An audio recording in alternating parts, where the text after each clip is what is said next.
Crowd the ref, beat on my chest, might get a tag. What you expect? They know I'm a dog, I go at their neck. The screen on reject, I'm leaning them left. I mean with the left, but I'm snatching them right. About to take flight, yikes. 94 feet, you full court press, don't impress. Move like a vet, high, got them upset, yeah. Stress, 3 so wet. Make a head coach, switch up the defensive set, that's better than stretch. Study your film, get you some rest. Ballin' since a little one from a pee-wee, I been elite. Been a walking bucket, high school highlights all on TV. From the Julie to a new league, you barely hooped in PE. Killer kinda skinning like a team at Hoop the VC. They in beast mode. Walking cheat code. This shit easy. Like a free throw. They talk real hoops. 94 feet though. They talk real hoops. 94 feet though. 4 hats up there. Huh? What hats It was Memphis, Texas, Virginia, Colorado. Those are my 4 hats. Mm-hmm. So they up there, the newspaper's there. It's this big deal. So I'm like, all right, next year I decided to, and I do the little thing where I grab the wrong hat and I put it down.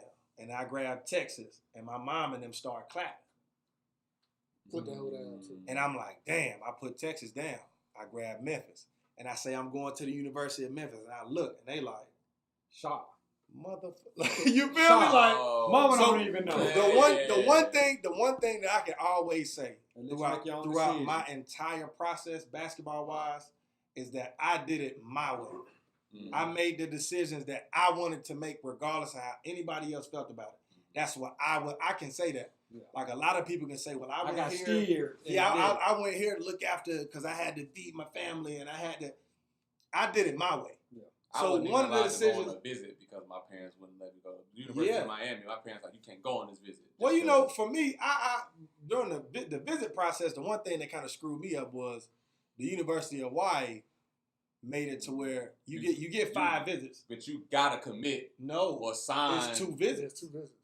Yeah, so you only get 5. Yeah. Hawaii counts it. If you go visit Hawaii, it counts as 2 of your visits. So, but that thing about them having to sign or commit is not true. No. So what ends up happening is what they caught on to was they getting hella 5-star recruits to come visit Hawaii, and they like, we ain't signing none of these dudes. So the NCAA caught wind of it, and now they like, all right, it really ain't nothing we can do to say that you're not really interested in going to Hawaii, but we can make this shit 2 visits. And so now people was like, well, shit, I ain't wasting 2 visits on this motherfucker. Like, I want to go to Hawaii bad, but it ain't that bad. You need to see. So me and my mom started doing was Kentucky, Kansas, Duke, North Carolina, and Hawaii. Yeah. So what me and my mom started doing was we started going on vacations. So my mom was super duper into football. College football, NFL, she was like the guru when it came to football. Mm-hmm. And she always said she wanted to go to a game. Played. We did, but not really. Okay. Like I played all the way up to 9th grade high school, and that was it. And the grass made me itch. I'm not a fan. Okay. So we go. My mom's a super like you over there, super football head. Player. So at this point in time, Virginia Tech is like 3 in the country, and LSU is like 2. I was at that game. And so the game is this is at Death Valley. It's in LSU. Yeah. So I was at that game. I wasn't at the game. My mom is like, I want to go to that game. I'm like, well, shit, we going to the game then. So shit, I hit up Buddy from LSU like, yo, this is when I want to take my official visit. And he like, all right, bet. So we set it up. So we go down to the game. This is my mom's first time meeting Shaq. We walk in. Everything is cool. I'm going to tell you why I scratched LSU off my list. We're down and we're riding around. Now, mind you, it's a sea of purple. I get there 2 days before the game. It's a sea of purple. Like everywhere it's purple. Tents, it's vans, everything is purple. And so we're riding on a go-kart from the basketball gym to the football spot. And I had just got my first pair of white Air Force Ones. Very first pair ever in my life. They brand spanking new. And we riding on the go-kart. It had rained a couple days ago. So I'm riding on the back of the go-kart. In the swamp for real. And I got to say his name. Butch Pierre is driving the go-kart. He's an assistant at LSU. Mm-hmm. And he hits a mud puddle. And the mud goes all the way up the side of my whole fit. I could give a damn about my clothes. But them white ones. I looked down at them white ones, and them shits was toast. and I'm pissed. So now I'm at this point in time, I'm ready to leave the visit. Like I'm ready to go home. My very first pair. Hold on, Spo. It's everywhere. Hold on, Spo. So dirty. LSU get scratched off a pair of Warriors, man. Absolutely. Absolutely. This is my mind you. You got to understand where I'm coming from. Growing up, when you had white ones, them shits was. You walking flat. You feel me? Right. You don't want to crease them. You got extra socks at the toe of your shit because you don't want them to crease. I put some ones on. I'll do that now. You feel me?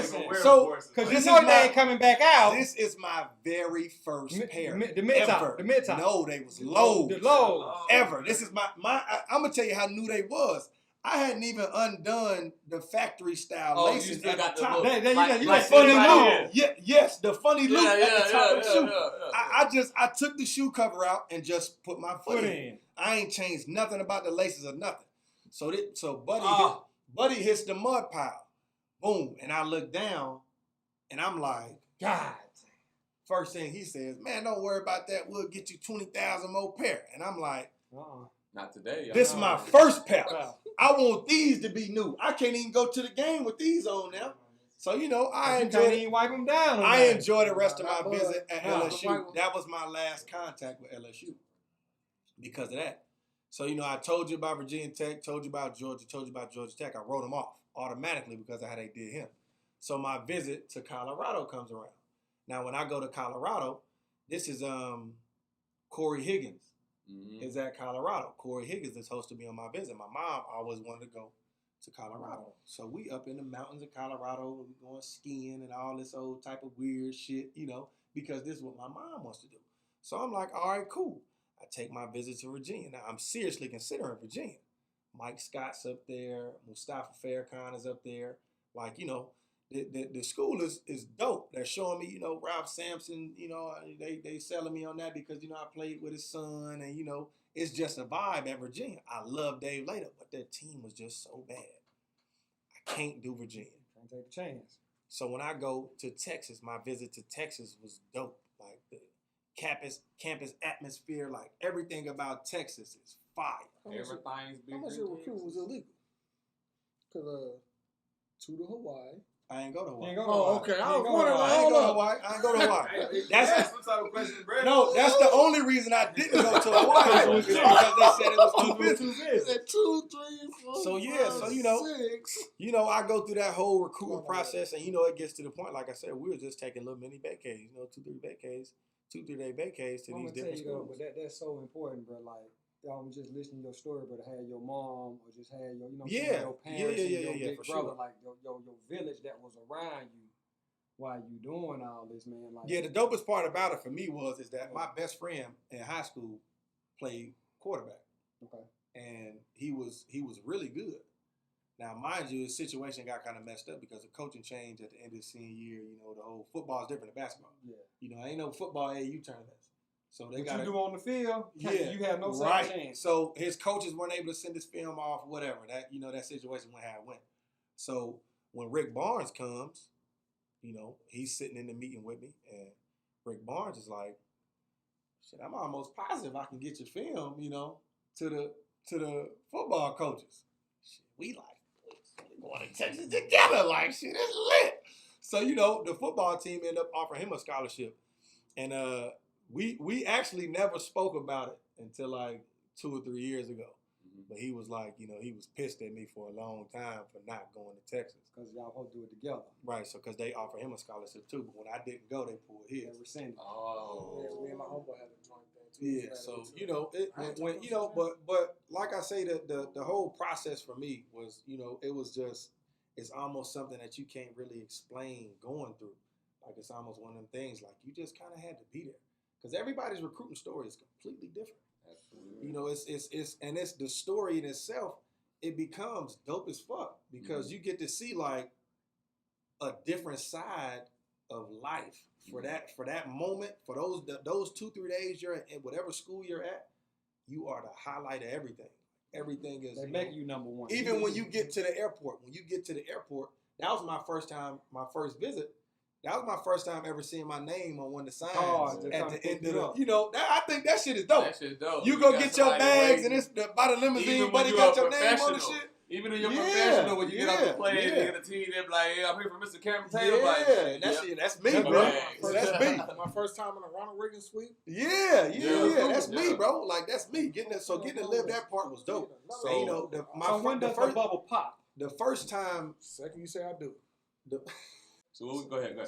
So the first time that Wynton disagreed with a decision I made was after my freshman year. So, the whole recruiting process, I'm hearing buzz about Cal leaving Memphis. But I'm looking at Cal and he's telling me, I'm staying here. Like, don't worry about it. It's just hoopla. Like, I'm staying right here at Memphis. So I'm like, all right, cool. And I'd be damned if I get a text message before we play Missouri in the NCAA tournament, Sweet 16 game my freshman year. And the text is like, Cal just took the Kentucky job. And I'm like, nigga, Cal right here. Like, we about to play. What you talking about? And so it's the illest shit how it happened. So, we play Missouri, lose to Missouri, get back home, and we're all sitting in the dorm room just like this. We sitting in the dorm room watching ESPN. And across the bottom of the ticker, former Memphis coach John Calipari accepts job at Kentucky. And we're watching it together. And Tyreek didn't give a damn because he was leaving. Senior class didn't really give a damn because they was leaving.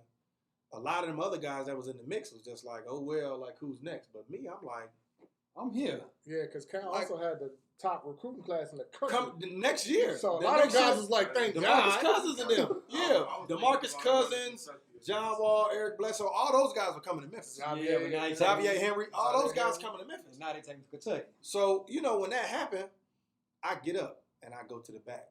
And before I could pull my phone out to call anybody, we get a team text message. Hey, meeting at my house ASAP. So the dopest thing about where he lived was we lived right here. We had a 10-man apartment and then a 5-man unit right next to each other. So he lived right there. So we jumped the gate and just walked to his crib. And so we walk in the crib and he's like, first thing he says is, as a coach, we have dreams too. And, when those dream jobs come calling, it's just some things you just can't pass up. And, I'm like, I get it, but damn, bro, like. I just talked to you. Yeah, like you could have told me that because I'd have went somewhere else, because I didn't come to Memphis for Memphis. Like, I came to play for you. I see what you got You going. told me you didn't need me. You feel me? You got me like, excited. I wanted to be a part of that. And so, when he left, we had a family meeting about it. Like, in the family meeting, it's like, we're going to Kentucky and ain't even nothing to talk about. And so I'm like, all right, cool. Like, Kentucky it is, we out. And so we're in Memphis for like a month and a half with no coach.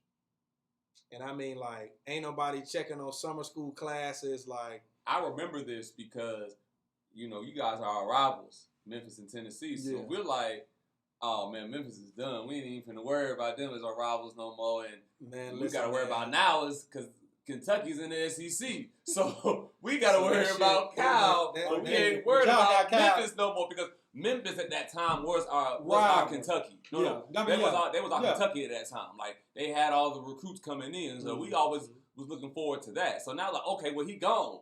But, damn, that nigga right here in that damn goddamn sense. So that month and a half period with no coach for us, that shit was like, we wasn't nobody there to work us out. Like, you don't know who coming in. Yeah, it was like, so it was, I'm with Kentucky. That's it. Like, I'm out. So they announced that Pastner Pastner's the head coach now. So Pastner was at Memphis the year before. And so he's doing his press conference. He was an assistant. Right. Okay. So, he's doing his press conference and he's doing his thing. And, he's talking about, I know you guys are hearing about, guys leaving and transferring and, worried about recruiting classes. And I'm in the back of the meeting. I play all the time. So he's talking, and I scream out, Coach, we ain't going nowhere. And literally, the press conference stopped. It's like every camera turned and found where I was at. The next morning, the shit was on billboards around the city of Memphis. We ain't going nowhere. My face plastered up. And I'm like, well, fuck, I can't leave now. Like, I don't, so in my mind, I'm thinking, fuck, I got to stay. So, 6th man of the year in the conference as a freshman, true freshman. I'm like, They had him at the end of the lottery. That's the only reason I disagree with this. No, that was late first round. No, that was the sophomore year. No, sophomore year I was lottery. End of the lottery. Yeah. So that happened. So freshman year, I'm like, well, fuck, I got one more year anyway, and I'm out. Like, it don't really matter where I go. And I didn't want to sit out. So I'm like, sophomore year comes around, fuck it. I'm playing great basketball, Sophomore year went good. Second team, all region, all conference. Like, everything is good.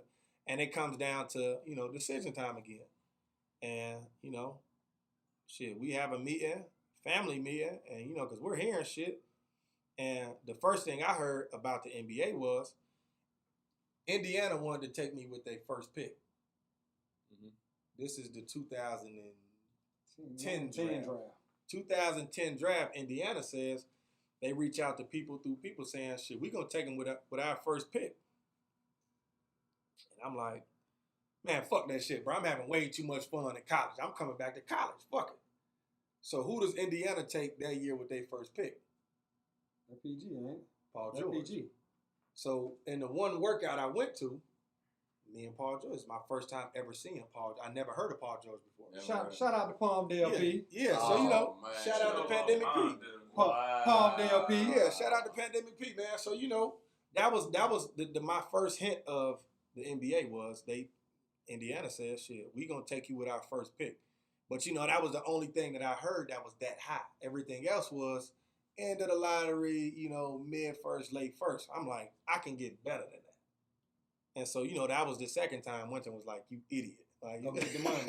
you idiot. Because better than lottery? Yeah. Your whole time, you seeing how coaches, you can have one good year and they playing you. I'm going through it. I'm over in Germany. I'm hearing all this stuff. I'm going through it. I'm like, man, this guy is an idiot. Go get the money. Because the money a lot harder to get over here. Yeah. So, that happened. I come back junior year, and the beginning of my junior year was when I got to the highest I'd ever been on any mock draft. And I was 7. I got all the way up to 7. Are y'all beating Tennessee at this time, or Tennessee beating y'all? This was, the junior year, they smoked us, but I got to get to why. Okay. So, I end up getting hurt. Okay. This is my junior year. I end up getting hurt. We played against a team named LeMoyne Owen in Memphis. Community college, just a tune-up game. Mm-hmm. And so I get a steal. We're up by 56 points, 60 points. I get a steal, and I tear the rim off. I'm swinging on that motherfucker. When I come down, I feel a little, hitch in my shit. Basketball. Nah, but it's not that bad. So, I feel it, but I'm like, damn, I'm going to put some ice on my shit. I'll be cool. And so it progressively got worse. It got to the point where I wasn't practicing at all my junior year. I come to the gym. I put on the little the shit where it take the weight off your legs on the treadmill, and I do that for an hour, and then I ice, and then I go home. And game time, I'm playing every minute, every game. And so I'm 7 on everybody's mock draft board, and it got to the point where I couldn't sleep at night. Like I'm crying myself to sleep at night because my leg is hurting that bad. So they're like, do you want to do surgery? I'm like, do I need the surgery? I was like, nah, if you can deal with the pain. And I'm like, is there anything y'all can do for the pain? I'm a kid now, so they give me a cortisone shot.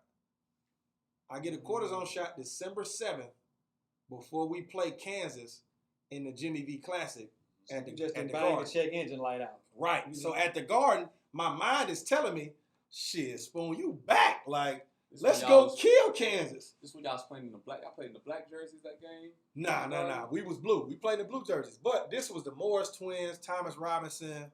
Like, they was loaded. That Kansas team was nice. Did you have a good game that game? I had 10 at halftime and couldn't walk. What year was that? Junior. This is my junior year. So I'm going to tell you how it goes.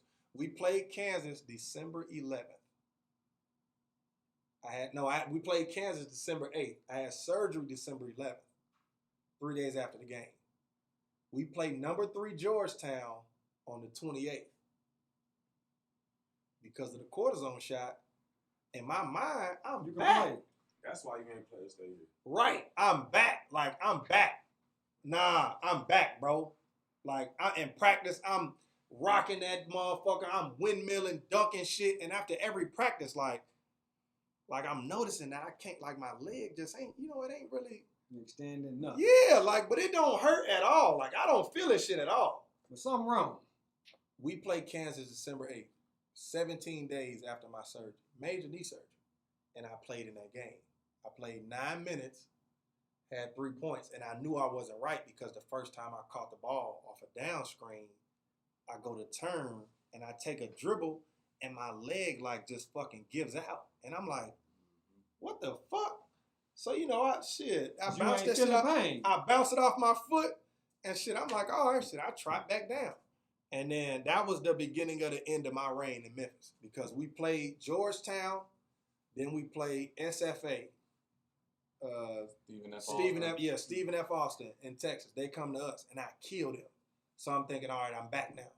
And then we go to Tennessee, and I have a bad showing, and they beat the shit out of us.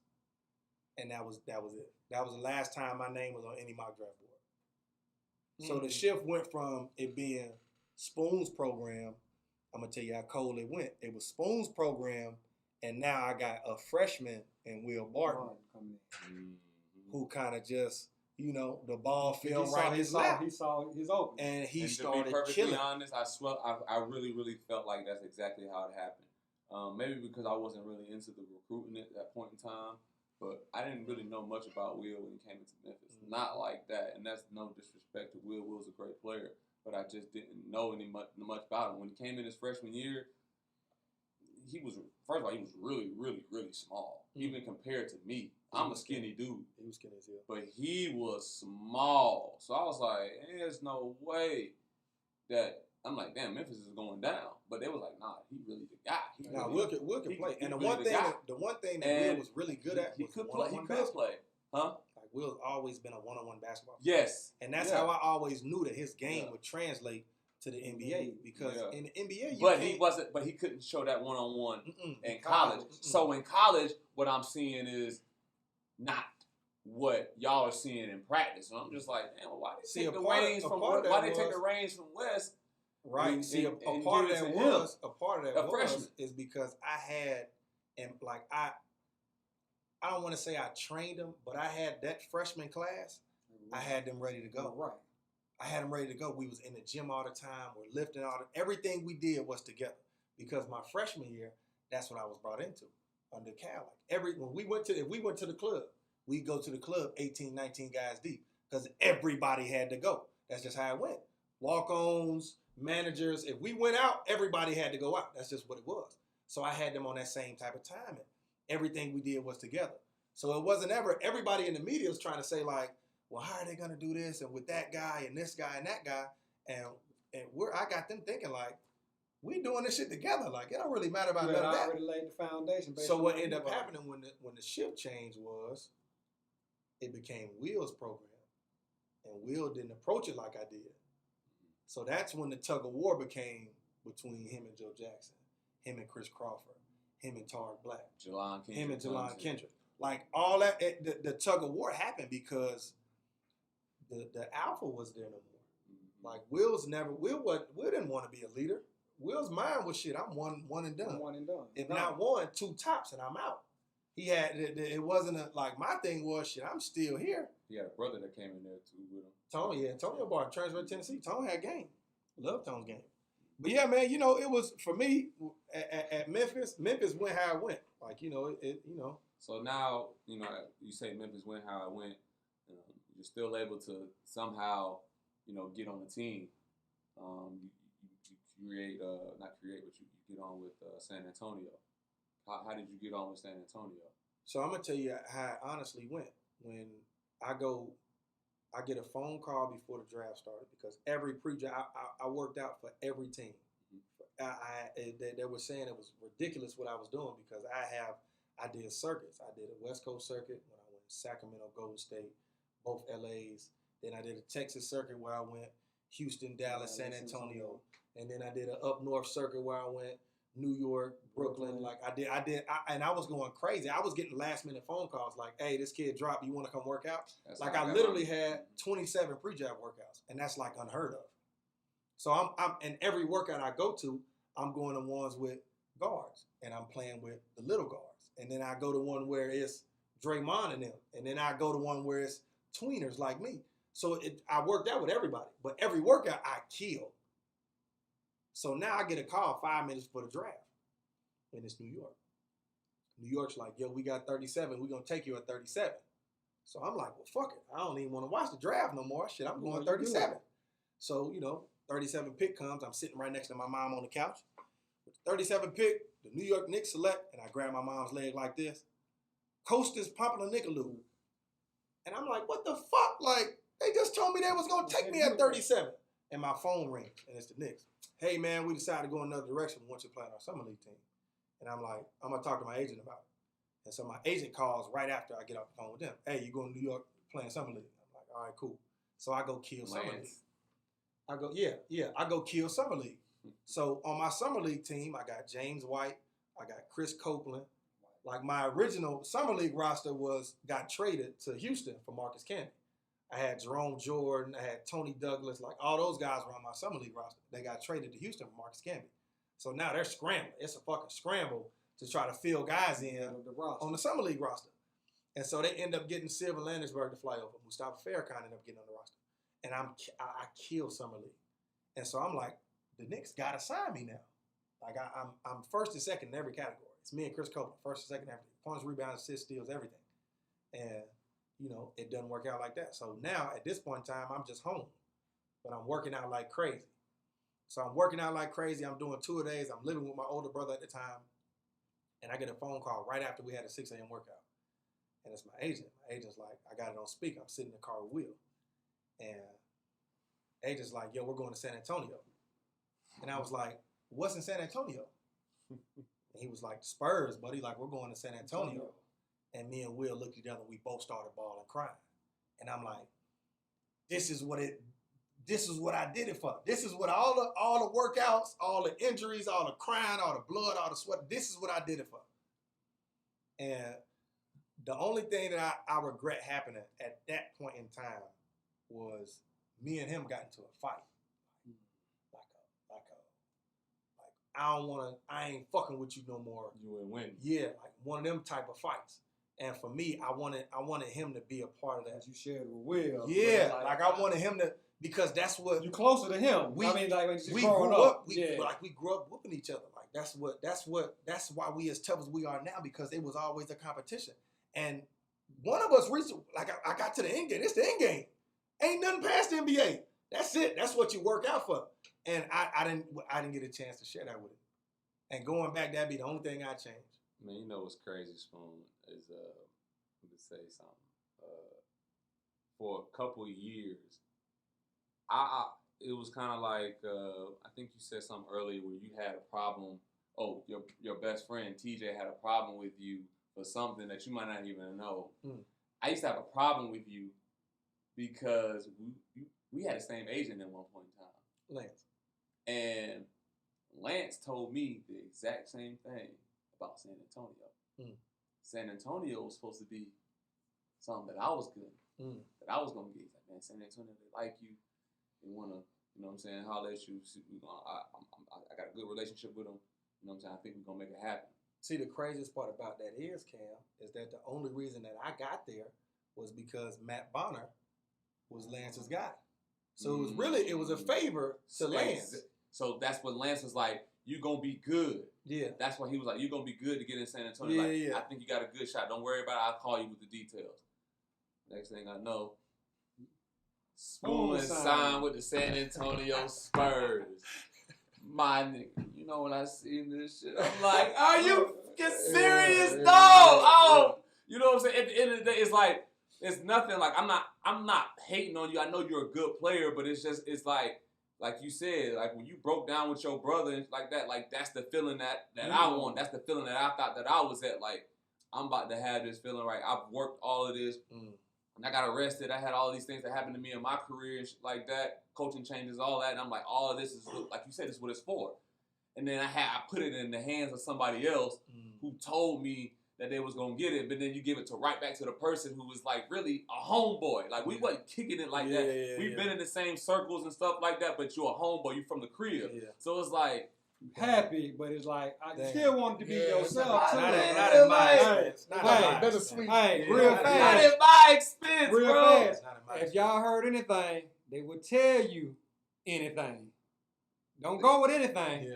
Don't go to anything. So when what ended up happening is I get down there and I'm playing great basketball. You with the greats too. So we in 2011 right now. It's 2011. 2012. So the craziest part about it is my first day there. Like my first day there. I walk into the locker room and I see my name on the nameplate, and Tim's locker is right next to mine. And I'm following you at this time. I see you post this shit on Facebook. I'm following you. I'm like, walk into the locker room and I see Tim in his locker, and Tim's like, Witherspoon, right? And I'm like, oh shit, like Tim dunking on me? Like what the fuck? Yeah, help me, sir. Yeah. I'm Wesley with Mr. Duncan shit. I'm Wesley. Hold on. Not Tim, but Mr. Duncan. Yeah, because I'm like in my mind, I'm thinking like you my teammate, but shit, I was watching you when I was a kid. You feel me? Like Mr. Duncan or Tim? What do they call you out here? Can I call you Timmy? Yeah. What am I supposed to call you? So the crazy. I got in trouble at one time because we had practice, and in practice, Manu was just destroying shit. Like he's going crazy, and me watching it front and center was like, holy shit. So I go to Twitter and I tweet, damn, man, it was killing today in practice. And my agent called like, hey, take that shit down now. Like, delete it. And I'm like, damn, like, hey, y'all act like I gave away the playbook or something. Like, I'm just saying, man, it was killing. Take that shit down. I'm like, all right, cool. And that was the first time I got in trouble. Funniest story I got for San Antonio. One day after practice, Timmy's in the back, as men in the locker room, it just is what it is. Ain't nobody peeping times, but it just is what it is. So Timmy's at his locker, just got out the shower, drops his towel. When he drops his towel, there's a tattoo, on his back, on his lower back area. So a guy that's on a training camp contract sees the tattoo. That's what it was. Let this be a lesson, man. He sees the tattoo, and he erupts. He's going, oh shit! Oh, he got a lower back tat. Tim Duncan, gay. Tim Duncan, gay. And as soon as I'm about to laugh, I look over. Danny looks at me like, because don't nobody else in the locker room crack a smile, and I'm like, yeah, I'm gonna sit this one out. As funny as that shit was, I'm like, nah, hell no, I'm gonna sit this one out. And so the next day, Buddy locker empty. Buddy was gone. Never heard from him again. NBA wise, that was it. Mm-hmm. That was the last time I heard from him. And I was like, damn. This shit, wow. Yeah. That would have ended your career just like that. Shit, wow. Before it even got started. For real around here. This shit, wow. Before it got started, bro. And Danny, because me and Danny were close because we worked out so we got the same trainer in New York. So what's his name? Jerry Powell. Okay. So me and Danny used to be in the gym grinding, like putting in pain together, working out all the time. So when I got there, it's like, oh shit, familiar faces, everything is love. And Danny looked at me and was like, and I'm like, all right, I know what's going on now. I'm chilling. And so when what ended up happening in San Antonio was when they didn't sign me, I'm thinking like, well, why? Like, because I played well. I had a 17-point game. Like I had a 8-point game in 10 minutes. Like I'm playing good basketball. Like why didn't they sign me? And my agent came and told me like, well, they didn't want to have to pay you. And I'm like, what? So what? So I worked my whole life to get to this point. And they don't want to pay you. I bust my ass to get to this point, and you tell me it's not about basketball no more? So nobody. No, I don't speak about it because for me that was at that point in time, I had never felt that feeling before. Like I was contemplating suicide, like because my entire life I had one goal, just basketball. Like I had one goal. Like it's not just to play basketball; it's to get to the big show. Hey, my trainer used to tell me all the time, it's only 2 shows in the world people pay to see: the NBA and the circus. And he said, you don't look like no fucking circus clown. And I'm like, yeah. So like I get there and I'm like, nah, I gotta keep going because I ain't shit yet. I gotta keep going. Mm-hmm. And then I play well. So now it's like, it can't be because I ain't good enough. So like, what is it about? It's bigger though. Yeah, and that was when I think that was the that was the beginning of my extreme descent for the love of basketball that I had. I didn't realize it ain't about your talent. I didn't want to do it no more. You know, it's about the politics of it, and then it's just kind of like you stepping in at this point because I mean he was at a different level, but you've seen that already. We didn't really speak when he was in San Antonio, but we spoke before and after. Well, we had our fight before, and afterwards we got cool again. I mean, at that point it was just getting back on the horse. Now he said that he wished that you were there. Do you wish that? I mean, you know, obviously, yeah, but always what could you have said though? What could you have possibly done in that aspect to hindsight is always 2020, man. And shout out to Cam Newton, it's 50-50. Hindsight 50-50, Cam. 50-50. But hindsight is always 2020, man. If you could go back and say things and do things differently, I mean, granted, you be in the league, he be in the league, I be in the league, he be in the league, you probably be in the league too. I mean, we all was able to go back and change things that we did or we felt like we did wrong. So, I mean, we went through what we went through. For a reason. So now, you know, you guys have, your professional career. Past the NBA. Like for me, overseas basketball was never a thing. Never in the cards. You know, like even after San Antonio, I never planned on going overseas because I'm like, San Antonio didn't sign me. All right, cool. So before preseason is over, I'm in San Antonio, but I'm cut. And I'm like, why the fuck am I still out here? So it's like 2.5 weeks left in preseason. And they don't release that I'm cut until the day before preseason. So now they're screwing you too. So now nobody else can sign me because I done seen people get cut preseason and just sign with somebody else. Yeah. So I'm thinking like, all right, well they cut me. I know somebody about to pick me up because they cut me literally right after the Houston game. And I killed Houston. And you did. And you right there, so you right there in the mix. So yeah, so I'm like, somebody's about to pick me up. I ain't tripping. Some bottom of the barrel team. I'm out there in San Antonio for 2.5 weeks working out. The craziest part is I'm fucking working out with Dennis Felton. Dennis Felton has a job in San Antonio at the time. So I'm working out with Dennis Felton every day, 2-a-days, gun work, everything, 6 a.m., 2 p.m. I'm lifting. I'm going crazy. Mind you, I'm only doing it when the team's not around because I'm not a part of the team no more. And so I'm thinking like, why I just don't go home? Like I could be working out at home. But then I'm like, shit, I'm enjoy this shit while I'm here. Cause you know, shit, I don't ever know what might happen. Free training. Yeah, so you know, I'm access to the facility. Yeah, so I'm still getting my stipends and shit. Like everything is cool. And then, you know, they like, all right, well, you know, D-League. I'm like, all right, cool. So I go down in the D-League and I was over basketball at that point in time. I didn't want to work out. I didn't want to do anything. And it showed. So what ended up happening, I'm in Austin at the time, and Manu gets hurt, Kawhi gets hurt, and Steven Jackson gets hurt, all at the same time. I'm like, shit, this it. Like now, they gotta come get me now. I was just there, like they gotta come get me. And I called my agent, like, you see this shit? He was like, yeah, pack your bags. I'm like, all right, bet. So I go pack and get a phone call back 20 minutes later. Hey, you just got traded to Rio Grande Valley. And I'm like, why? And he was like, they just signed Justin Anderson. So San Antonio signed Justin Anderson in Rio. Now Rio don't got no wingman. Rio comes and gets me from Austin. So that's how I ended up with Houston's D-League team.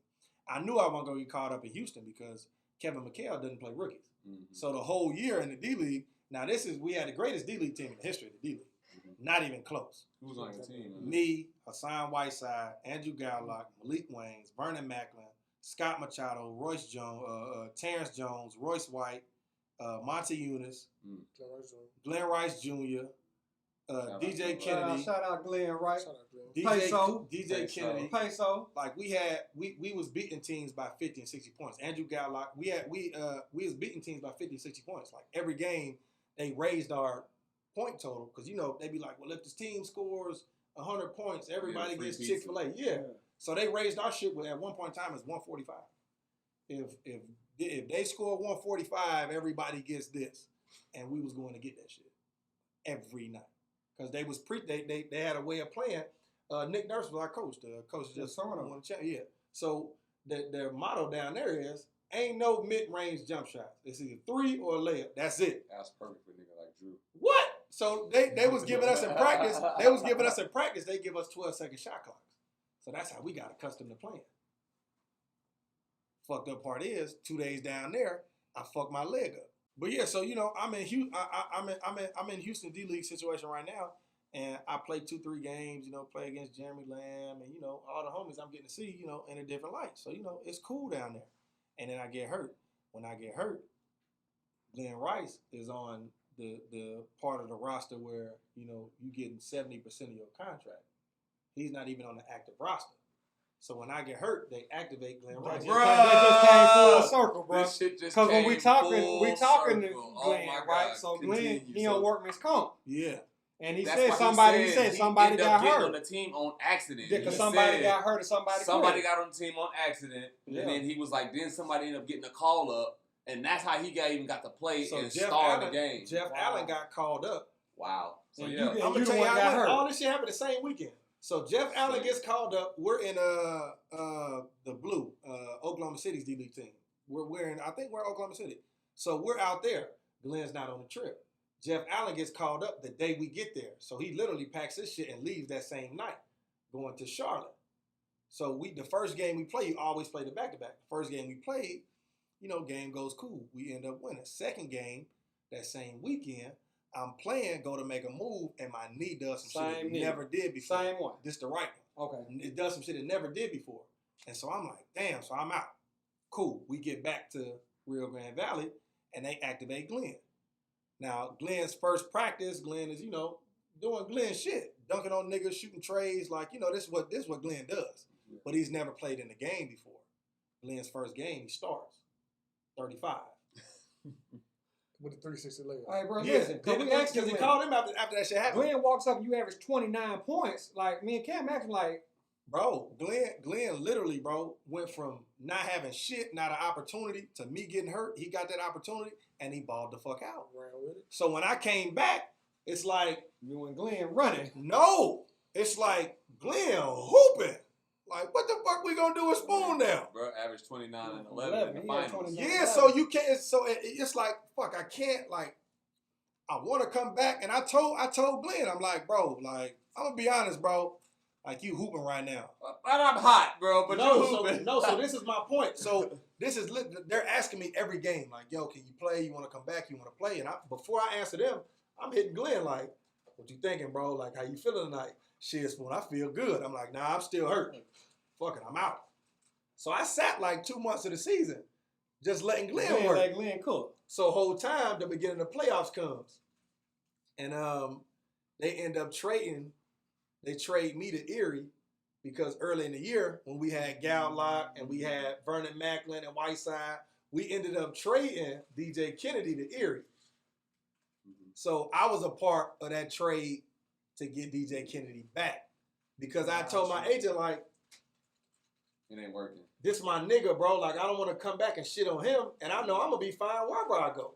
Yeah. You feel me? So I ended up getting shipped to Erie, and then that's how I finished up the D-League year in Erie. So I leave Erie, and then my first overseas job was a 30-day deal in France. Somebody got hurt. That's how I started my overseas career, $1,200 a month. So the 30 days goes by, I get the little $1,200, and then I'm playing so well that they tell Buddy, like, just sit tight for just a little bit longer. And so they end up giving me $5,000 for the month after. And then after that, you know, shit, Buddy's healthy now. Like, you know, let him have his job back. I'm out. So I come back home, and I'm at home chilling. On the way to the bowling alley, I get a call. This is my first big deal. I get a call from my agent. Like, hey, this team in the Philippines just called about you. I gave me a number. They're going to reach out to you. I'm like, all right, cool. So I talked to the president of the team in the Philippines. He's like, hey, you know, are you ready to play, like, right now? Like, you in shape right now? And I'm like, yeah. He's like, all right, cool. You know, we're going to get in contact with your agent. So they send my contract to the agent, my agent, and I leave for the Philippines 2 days after that. Philippines is where I got my first bag at. That's what We're talking about Glenn, talking about the Philippines, yeah. Yeah, so, you know, the bag, they giving them. Did y'all play for the same team, Air 21? I think that's what Glenn played with, too. Zach Graham played for him, too. Mm-hmm. So, you know, That was, but by that point in time in basketball for me was over. Like I didn't. It was because the NBA was the only reason I was still doing it was because I didn't want to get a job. Like I didn't want to have to work every day. Well, basketball been my life for 28 years. I want to play basketball. Like that's what I want to do. I want you guys to pay me to play basketball.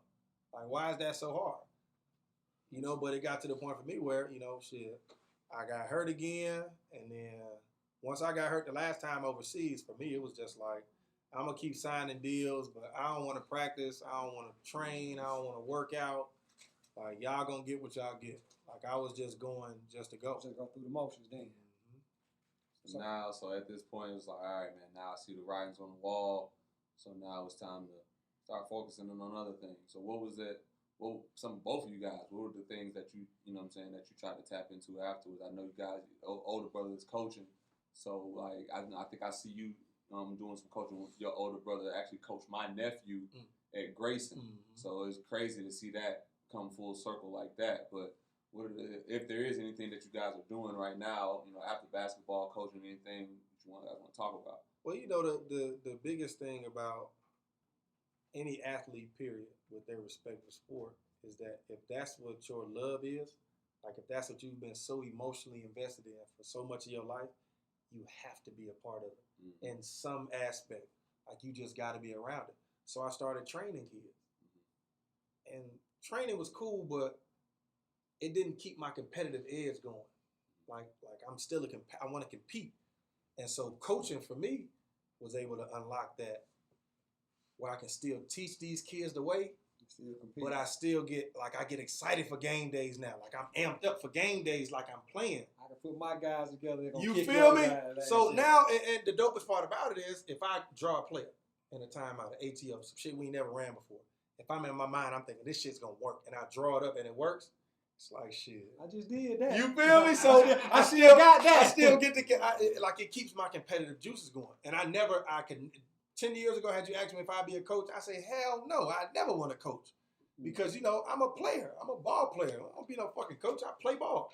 So where you coaching at, man? I'm at Walnut Grove High School, man. Me and my oldest brother, Will, is the head coach. So you still getting connected. So it's coming together full circle, not necessarily on the playing side, but on the coaching side. So you guys get to really share that and bond, you know what I'm saying, and continue really still learning the game of basketball, you know what I'm saying, amongst each other. Just from a different aspect, man. Yeah, for sure. That's dope. It's from a different aspect. That's dope. What about you? What you got going, Wynton? Man, once I had my son, man, it was just working, man.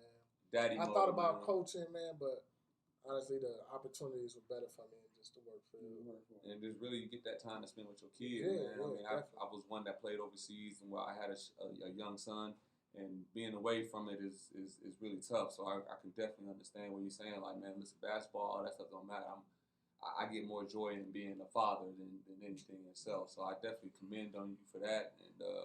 And I can say, I know you're older than me, but proud of you, you know what I'm saying, just from a black father standpoint, because we definitely need more of that. So I commend you on that. I know you're not a father yet, but I know you're working on it soon. So I know you got a good example of your brothers, both your brothers, not only from a basketball standpoint, but from a life standpoint as well. So man, you really got a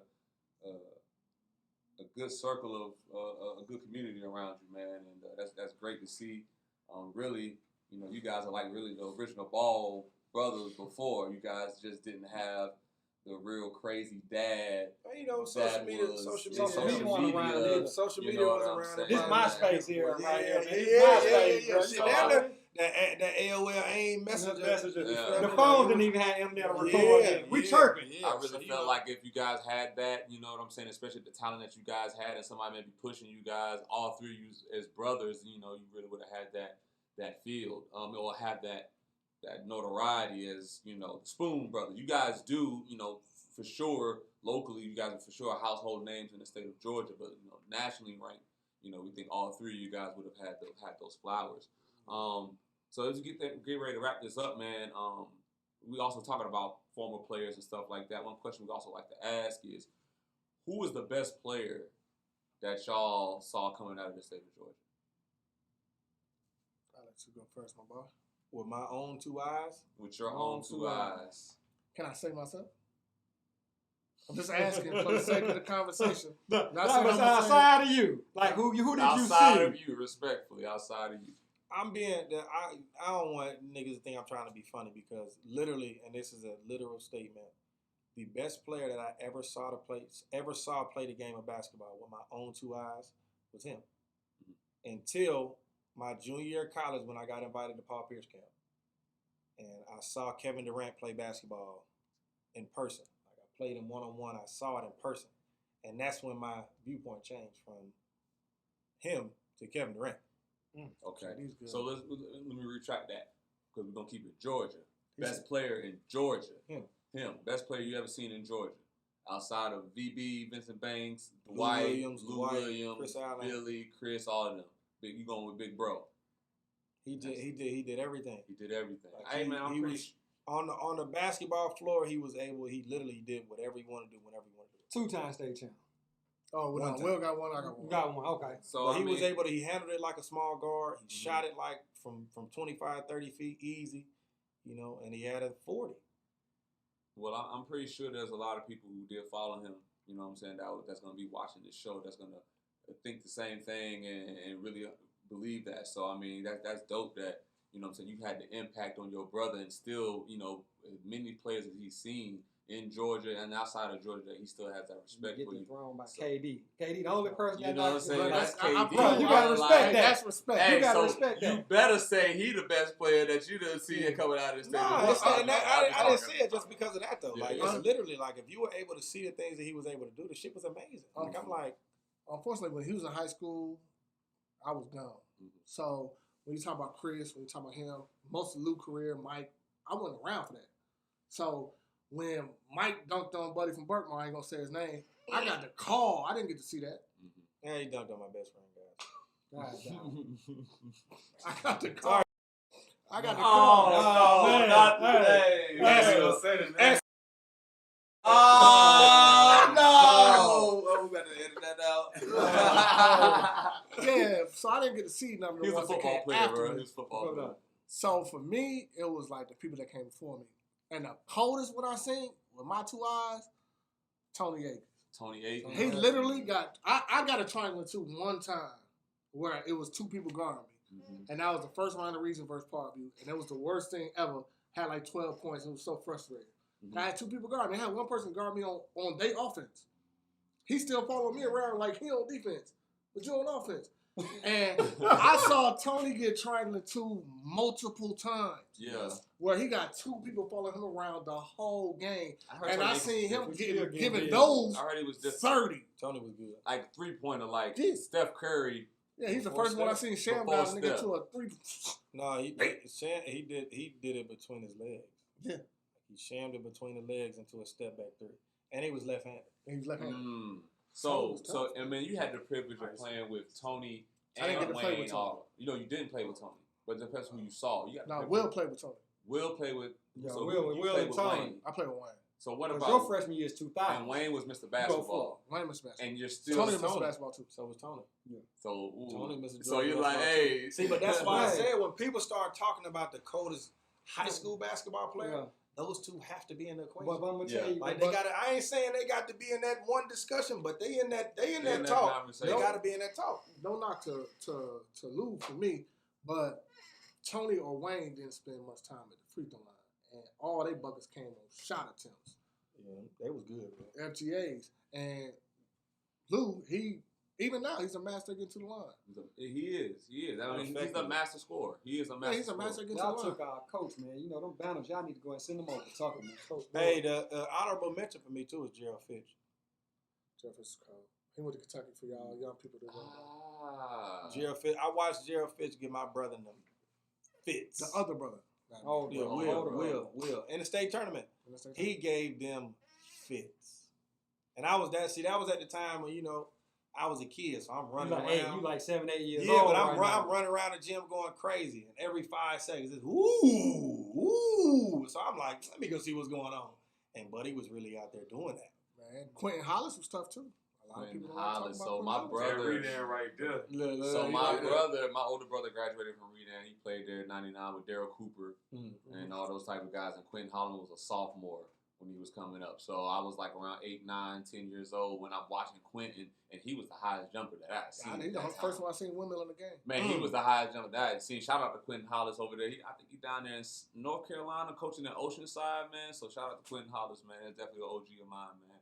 Yeah. But man, as we get ready to wrap it up, man, I definitely want to thank the Spoon Brothers for coming in, man. I know my boy said he was gonna pull up on me in a week. He definitely put up on me. He brought his brother with him, man. So that's it from the 94 Feet podcast from this episode, man. I'm your boy Cam Tatum. Skinny the Pebble. Man, we appreciate you boys coming. Everybody tuning in, man. Click the links in the bio. Man, we'll be back next 94 week. feet. 94 feet. Follow 94 feet. Click the subscribe button. So obviously, I think y'all's gonna know who got the best. What hoopers come from the best side of town? North side, easy. East side. That way. East side. How many rookie of the years? We're not talking about NBA. We're talking about pure hoopers, pure talent. East side. North side. North side. East side. No. Y'all took our coach. Y'all won with East side coach.